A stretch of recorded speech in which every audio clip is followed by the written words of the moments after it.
पहले क्या होता था, आपको कोई वेबसाइट अगर लॉगिन करनी है तो उसमें आपको बार बार डिटेल डालनी पड़ती थी। मतलब आपने लॉगिन करी और आप फिर 2 सेकंड बाद या 5 मिनट बाद लॉगिन करना चाहते हो तो फिर उसमें आपको वही ईमेल और वही पासवर्ड डालना पड़ता था। तो इससे बार बार ईमेल पासवर्ड डालने पड़ते थे। तो वेबसाइट आपको एक यूनिक तरीके से ट्रेड करती थी। मान लीजिए वेबसाइट को कोई उस टाइम पे वेबसाइट की खुद की कोई मेमोरी नहीं थी, तो वो इस तरीके से ट्रेड करती थी। उसको ये नहीं पता था कि पर्सन अभी मेरी वेबसाइट पे आके लॉगिन करके गया है और वो फिर वही सेम पर्सन आके मेरी वेबसाइट को लॉगिन कर रहा है। एक मोंटीज नाम के पर्सन कुकीज लेके आए।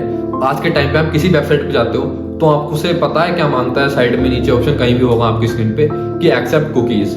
जब आप उस पे एक्सेप्ट कुकीज पे क्लिक करते हो तो आपकी जो लॉगिन आईडी पासवर्ड थी वो कुकीज में सेव हो जाती है ऑटोमेटिक। ये जो एक कुकीज है ये एक तरीके से मोमेरी की तरह से एक्ट करता है। मान लो आप टाइम्स ऑफ इंडिया की वेबसाइट पे गए और वहां पे जाके आपने कुकीज एक्सेप्ट कर ली और जो आपने एक्सेप्ट कुकीज की थी द टाइम ऑफ इंडिया पे, वो आपकी सारी वेबसाइट सेव हो जाएगी कुकीज पर। और आप दोबारा उस वेबसाइट पे जाओगे तो वेबसाइट ऑटोमेटिक कैप्चर कर लेगी आपकी सारी लॉगिन आईडी वगैरह पासवर्ड। तो फिर मान लो आप किसी शॉपिंग वाली वेबसाइट पे गए, वहां पे आपने अपने डेबिट कार्ड क्रेडिट कार्ड सारी डिटेल्स फिल करी, फिर आपने वो एक्सेप्ट कुकीज क्लिक किया तो वही आपकी सारी डिटेल्स कैप्चर कर लेगी और फिर उसको मेमोरी में वो एक तरीके से एक्ट तरीके से याद रहती है। फिर एक तरीके से इसमें थर्ड पार्टी इन्वॉल्व होती है जो कि इसमें कम्युनिकेटिंग की तरीके से कैप्च करती है, एक्ट करती है आपकी सारी मेमोरी। आपने देखा होगा कभी आप थर्ड पार्टी एप्लीकेशन पे गए होगे, ऊपर एक लोगो होगा फेसबुक का, जो साइड में फेसबुक का लाइक ऑप्शन रहता है। जब आप उस पर लाइक करते हो तो आप एकदम से फेसबुक पेज या प्रोफाइल पे चले जाते हो, वो उनका फेसबुक कुकीज रहता है, तो वो एक थर्ड पार्टी कुकीज रहता है। अब आप इस कुकीज की वजह से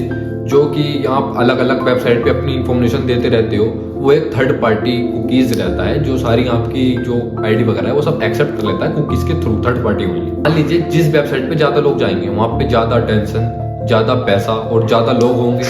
और जो अलग अलग वेबसाइट है वो आपको अलग अलग तरीके से ऑफर देती है, अलग अलग तरीके से आपको बुलाना चाहती है ताकि आप उन वेबसाइट से जुड़ सके और ज्यादा से ज्यादा आपका डाटा उन वेबसाइट के पास पहुंच जाए। और इन वेबसाइट पे जितना ज्यादा यूजर होगा वो उतना ज्यादा डाटा होगा उनके पास और उतना ज्यादा पैसा कलेक्ट करेंगी जब बहुत ज्यादातर ऑफर देती हैं। और इनके पीछे छुपा होता है जैसे Google AdSense, Facebook advertising, Amazon advertising, Microsoft advertising, ये सारे एडवर्टाइजिंग के थ्रू आपसे करते हैं। फिर ये आपको बार बार ऑफर देके नहीं बुलाते अपने पास। जब आपका डाटा इनके पास शेयर होने लगता है तो ये अपनी तरफ आपको बुलाते हैं और फिर इनका एक सिंपल सा काम यही होता है कि एडवर्टाइजिंग करके और अपनी तरफ बुलाएं और ज्यादा से ज्यादा आप अपना डाटा उनको दो और वो आपको उस तरीके से ऑफर दें कि एडवर्टाइजिंग के थ्रू आए, आप किसी भी थ्रू आए। और ये सारा काम एक थर्ड पार्टी ऐप करता है। अब देखिए मैंने टाइम्स ऑफ इंडिया की वेबसाइट खोली है और मैं इसके साइड में जाके इस पर क्लिक करता हूँ, शूज वाली वेबसाइट खोलता हूँ तो ऑटोमेटिकली अगर मैं फिर बैक जाऊंगा तो मैं टाइम ऑफ इंडिया पे आऊंगा तो इस बार शायद जूतों वाला एड भी आ सकता है मेरे सामने। और इसी थ्रू ये सारी third party website cookies internet के सब से कनेक्ट होती रहती हैं और ये सारी थर्ड पार्टी कुकीज होती है। अब आपके मन में ये सवाल आ रहा होगा कि ये सब एड ही तो आ रहा है, एडवर्टाइजिंग तो आ रहा है, हम इसके देखने से इनके दिखाने से खरीदेंगे थोड़ी।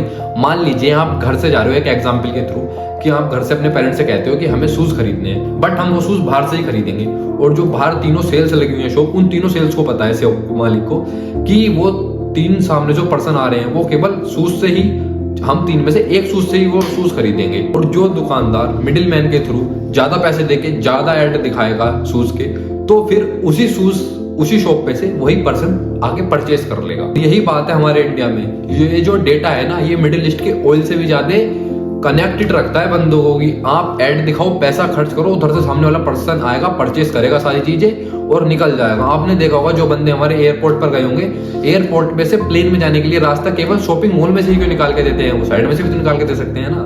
एक वो मेटा इकोनॉमिस्ट में ये बात कंसेंट हुई थी कि जो ऑयल है ना, ऑयल से भी ज्यादा वैल्यू डेटा को दी जा रही है, वो डेटा ज्यादा पब्लिक हो रहा है ऑयल से भी ज्यादा। अब देखिए जो ये डेटा होता है ना, ये डेटा केवल एक वैल्यूएबल होता है जो केवल अलग अलग वेबसाइट से आके हैकर इस डेटा को चुरा भी सकते हैं। और ये डेटा इसलिए चुराते हैं जो आइडेंटिटी वगैरह होती है ना इनको फॉरवर्ड करने के लिए। लीजिए आपने ओला ओवर किसी भी ऐप पे वेबसाइट बनाई और जो हैकर है ना वो उनके सर्वर पर अटैक करके आपकी सारी आइडेंटिफिकेशन अपने पास ले लेंगे। उसके बाद जो हैकर होते हैं ना, या तो वो आपके डेटा को सेल कर देते हैं या फिर आइडेंटिटी वगैरह के थ्रू वेरिफिकेट कर देते हैं, फॉरवर्ड कर देते हैं। जैसे देखिए 2021 में एयर इंडिया के पर्सनों का 4.5 मिलियन पैसेंजरों का डेटा हैकर चुरा कर ले गए।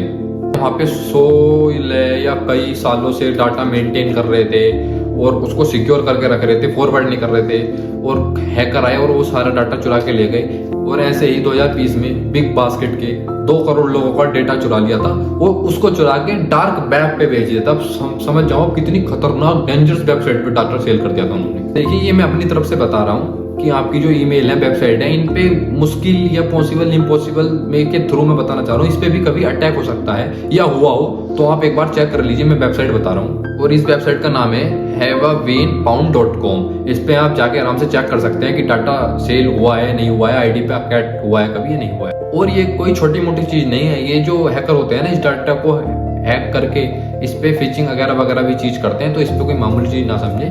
आईडी पे ईमेल डाल के आप देख सकते हैं कि अटैक हुआ है या नहीं हुआ है। और जो डेटा कलेक्ट हो रहा है ना, ये आपके डेली के बिहेवियर और आपके अगले एक्शन, जो आप कल को क्या करने वाले हो, अगली मिनट में क्या करने वाले हो, इन पे भी आपको ये कंट्रोल कर सकता है। तो बिल्कुल सावधान रहते हैं, अलर्ट रहें। और ये आपके इस डेटा की वजह से ये पता कर सकते हैं आप किसको डेट कर रहे हो, आपके पास जॉब क्या है, आप इंश्योरेंस पे कर रहे हो नहीं कर रहे हो, आपका फाइनेंशियल स्टेटस देख सकता है वो, आपका एड परफॉर्मेंस देख सकता है वो, विच पार्टी आप किसे सपोर्ट कर रहे हो, आपका रिलीजन क्या है, वोट किसको कर रहे हो आप, ये सारी चीज वो बिल्कुल आसानी से देख सकता है एक हैकर। तो देखो मैं आपको बताना चाह रहा हूँ कि मैं आपसे बताना ही क्या चाह रहा हूँ, तो मैं आपको ये भी बताता हूँ, सुनिए। पेरिस में एक लड़की थी जूडा। जब जूडा ने अपने ब्रेकअप के बाद टेंडर यूज किया और जब टेंडर ने जूडा को 800 पेजेस का लेटर भेजा, उसमें डेली कोई ना कोई जूडा के थ्रू ऐसी न्यूज थी जिससे जूडा पढ़ के इंटरेस्ट हो रही थी कि वो ये सोच रही थी कि जितना मुझे मेरे बारे में नहीं पता उतना मेरे टेंडर को कैसे पता है। और यूरोप गवर्नमेंट इसको लेके काफी स्ट्रिक्ट है,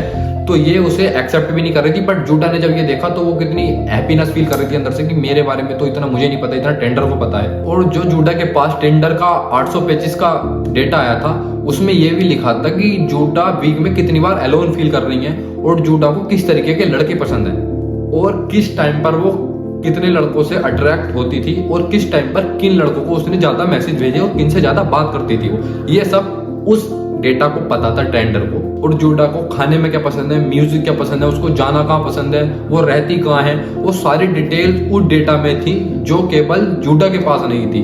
अब सोचो ये कितना खतरनाक है। आप सोचो अगर आपके पास किसी की इतनी डिटेल हो तो उसको मैनिपुलेट करना कितना आसान हो जाएगा। अब उसका कोई पॉलिटिशियन ओपिनियन हो या उस पर कोई एडवर्टाइजिंग कराना हो तो वो कितना आसान हो जाएगा आपके लिए। और जो हमारे यहाँ ये कंपनी है, इनके ऊपर तो एक तरीके से मैं बता दूं जानकारी भी बैठ चुकी है एग्जाम्पल के तौर पे कि जो आप अपने दोस्तों से बात करते हो ना, ये उसकी आवाज भी सुन सकती है। बट हालांकि ये बात प्रूव नहीं हो पाई, बट जितने भी ये इसमें आगे चल के सामने आ रही थी, मतलब कि मैंने या किसी ने भी अपने दोस्त से बात की हो, बट अगले 2 दिन बाद ही वो सेम ऐड उसकी स्क्रीन पे आ रहा था जो हमने कॉल पे बात की थी। बट ये चीज कोई प्रूव नहीं हो पाई और इस पे गवर्नमेंट ने भी काफी स्ट्रिक्ट ऑप्शन लिया है, पर ये चीज प्रूव नहीं हो पा रही है। तो एक्सेप्ट कुकीज या कुकीज क्या है, ये फुल इन्फॉर्मेशन बता दिया। अलर्ट रहें, सेफ रहें, देखते रहें वन मैन गैलेक्सी।